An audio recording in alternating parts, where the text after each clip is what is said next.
సంగారెడ్డి జిల్లా జహీరాబాద్లో మాజీ సీఎం కేసీఆర్ పై సీఎం రేవంత్ రెడ్డి మరోసారి విమర్శలు చేశారు. అధికారం ఉంటేనే సభకు వస్తామంటే కుదరదని చురకలంటించారు. శాసనసభకు రావాలంటూ వారి రాజకీయ అనుభవంతో తాము తప్పులు చేస్తే చెప్పండి, సరిదిద్దుకుంటామన్నారు. గతంలో కాంగ్రెస్ 10 ఏళ్ల పాటు ప్రతిపక్ష పాత్రను పోషించిందన్నారు. ముఖ్యమంత్రిగా తాను ఏ రోజు అహంకారంతో వ్యవహరించలేదంటూ ప్రజల్లో ఉంటేనే ఏదో ఒక రోజు అధికారం వస్తుందన్నారు. చిన్న పెద్ద లేకుండా అందరికీ కలుపుకొని పోతామని తెలిపారు.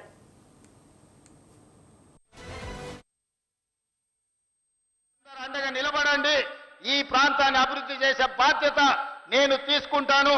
నేను మళ్ళొక్కసారి చెప్తున్న, ఎన్నికలు వచ్చినప్పుడే రాజకీయాలు, ఎన్నికల తర్వాత అభివృద్ధి చేయడమే నా లక్ష్యం. కేంద్ర ప్రభుత్వ సహకారం తీసుకుంటాం. నరేంద్ర మోడీ గారు ఒక్కసారి కాదు 50 సార్లైనా కలుస్తాం. మనకు రావాల్సిన నిధులు తెచ్చుకుంటాం, తీసుకోవాల్సిన అనుమతులు తీసుకొస్తాం. ఎందుకంటే కేంద్ర రాష్ట్ర ప్రభుత్వాలు సహకరించుకున్నప్పుడే, కలిసిమెలిసి పనిచేసినప్పుడే రాష్ట్రం అభివృద్ధి జరుగుతుంది తప్ప చెరువు మీద అలిగి కడుక్కోకుండా ఉంటే మనకే వాసన వస్తుందన్న సంగతి మీకు అందరికీ తెలుసు. పోయిన ఆయన చెరువు మీద అలిగి ఫామ్ హౌస్లో వండుకుంటే ఏమైందా? ఇవాళ ఇంటికి పోయే పరిస్థితి వచ్చింది. అందుకే అట్లాంటి తప్పులు నేను చెయ్యదలుచుకోలేదు. ఎవరు ఏమనుకున్నా ఎన్నికలు వచ్చినప్పుడు ఎవరితోనైనా కొట్లాడతా. సోనియా గాంధీ, రాహుల్ గాంధీ, మల్లికార్జున ఖర్గే నాయకత్వంలో వార్డు మెంబర్ నుంచి పార్లమెంట్ మెంబర్ వరకు మన వాళ్ళని గెలిపించుకోవడానికి నా సాయ శక్తుల కష్టపడతా. నా రక్తాన్ని చెమటగా మార్చి మీకోసం పనిచేస్తా. రోజులో 24 గంటలు కార్యకర్తలను కాపాడుకొని ప్రజా ప్రతినిధులుగా గెలిపించుకునే బాధ్యత నాది. అదే సందర్భంలో నమ్మకంతో, విశ్వాసంతో ఓట్లేసిన ప్రజలకు సంక్షేమ పథకాలు అమలు చేయాలి, అభివృద్ధి కార్యక్రమాలు చేపట్టాలి, పారదర్శకమైన పరిపాలన అందించాలి.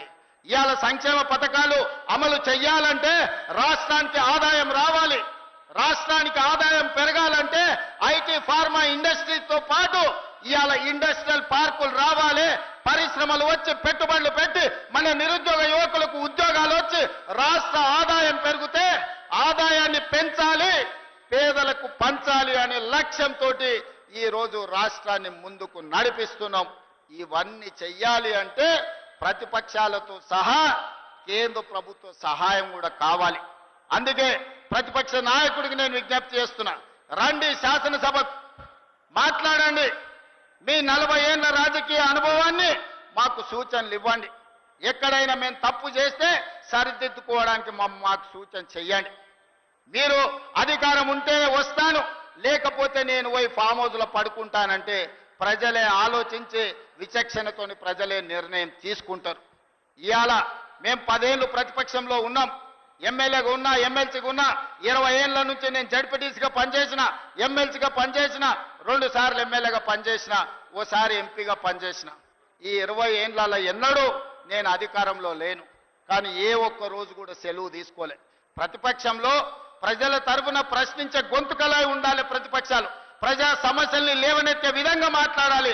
ప్రజల పక్షాన నిలబడి ప్రభుత్వాలను అడిగి ఆ ప్రభుత్వాలతోని పనులు చేయించే బాధ్యత తీసుకో. మీ అందరు అండగా నిలబడండి, ఈ ప్రాంతాన్ని అభివృద్ధి చేసే బాధ్యత నేను తీసుకుంటాను.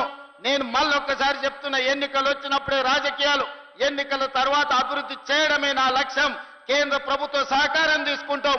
నరేంద్ర మోడీ గారు ఒక్కసారి కాదు 50 సార్లైనా కలుస్తాం. మనకు రావాల్సిన నిధులు తెచ్చుకుంటాం, తీసుకోవాల్సిన అనుమతులు తీసుకొస్తాం.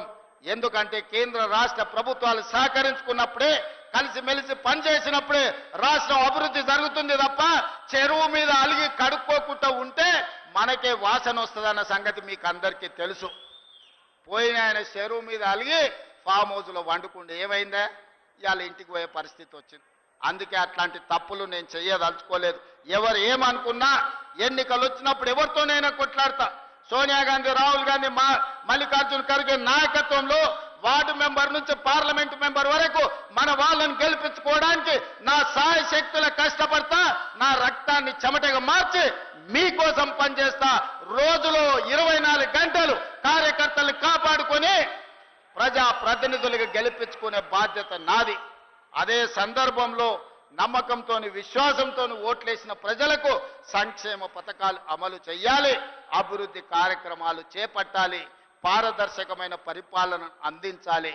ఇవాళ సంక్షేమ పథకాలు అమలు చెయ్యాలంటే రాష్ట్రానికి ఆదాయం రావాలి.